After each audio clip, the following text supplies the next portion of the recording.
नमस्कार, मी पंजाब डक. राज्यामध्ये काही शेतकऱ्याच्या आणखीन पेरणी नाही झाल्या, त्या शेतकऱ्यासाठी आनंदाची बातमी.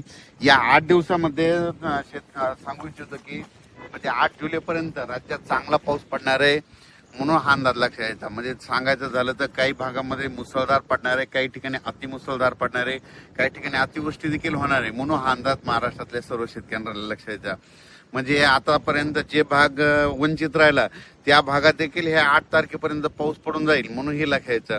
मग राज्यात जास्त अतिमुसळधार पाऊस कुठं पडणार आहे तर तुम्हाला सांगू इच्छितो, सर्वात जास्त पडणार आहे मुंबई, पुणे, नाशिक, नंदुरबार जिल्हा, धुळे जिल्हा, जळगाव जिल्हा, अहिल्यानगर, त्याच्यानंतर शिर्डी, राहता, अकोले, संगमनेर, ओझर गणपती ते पट्टा, म्हणजे धरण क्षेत्राच्या कॅचमेंट एरियामध्ये. तसं ते पाऊस काय होणार आहे इकडं संभाजीनगर, कन्नड, सिल्लोड, सोयगाव, असा करत जळगाव, बुलढाणा, अकोला, अमरावती, अकोट, शेगाव, ह्या खामगाव हे पट्टा काय होणार आहे असा पडणार आहे. जालना जिल्हा त्याच्यामध्ये राहील, पण हे देखील सरकारने लक्षात. म्हणजे सांगायचं झालं तर ह्या 8 दिवसामध्ये त्या भागामध्ये चांगला मुसळधार पडणार आहे.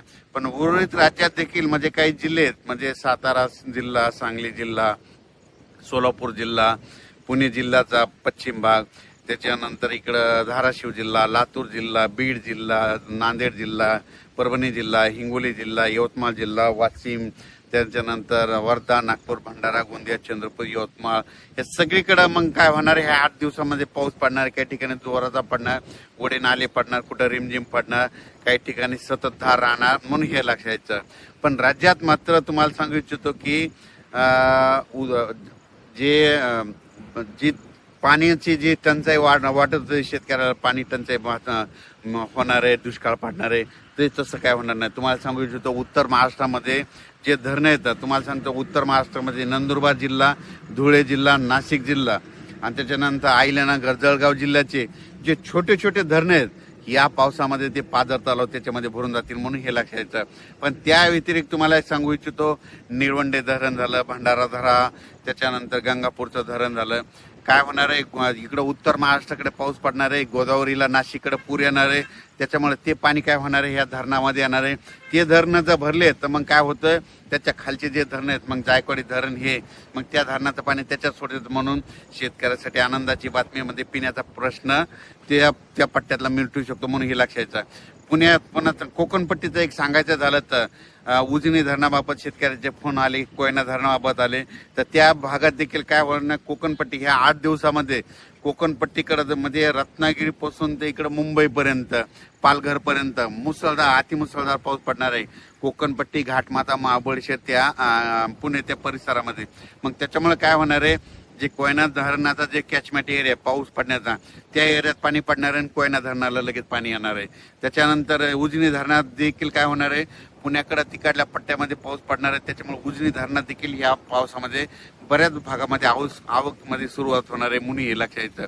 सांगायचं झालं तर 8 जुलैपर्यंत राज्यात म्हणजे आज 2 तारखेपासून 8 जुलैपर्यंत दररोज वेगवेगळ्या भागात जोराचा पाऊस पडणार आहे. शेतकऱ्याची ज्यांचं पेरायचं राहिलं सगळीकडे पाऊस पडणार, सगळ्याच्या पेरण्या होणार आहे. आणि त्याच्यानंतर तुम्हाला सांगितलं हे पाऊस 8-9 तारखेपर्यंत चालत, पण त्याच्यानंतर पुन्हा लगेच 13-14 तारखेला पुन्हा पाऊस येणार आहे. पुन्हा जुलैच्या शेवटच्या देखील आठवड्यात पाऊस येणार आहे, म्हणून शेतकऱ्यांना घाबरू नका. दुष्काळ वगैरे काही पडणार नाही, पण पाऊस येणार, सगळ्या शेतकऱ्याच्या पेरण्या होणार आहे. फक्त मागं पुढं होणार आहे एवढं मात्र निश्चित लक्षात घ्यायचं.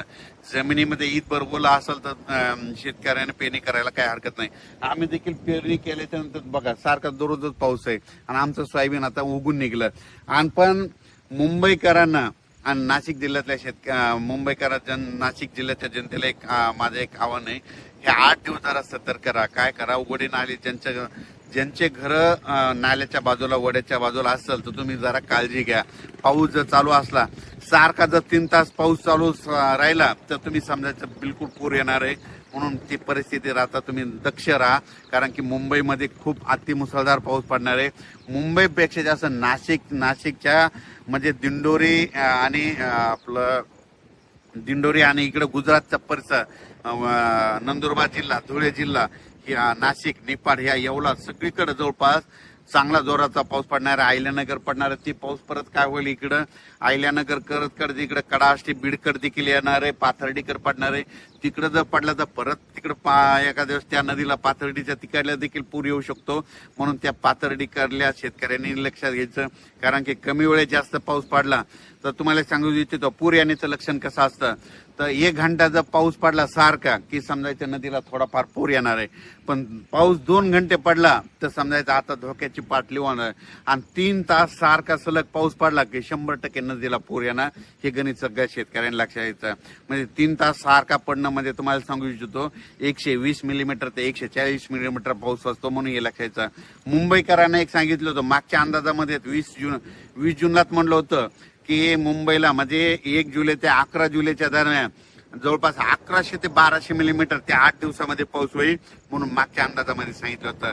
आणि त्याच्यामध्ये ते मुंबईचं ते पाणी पिण्याचं ते धरण आहे ते देखील भरलं.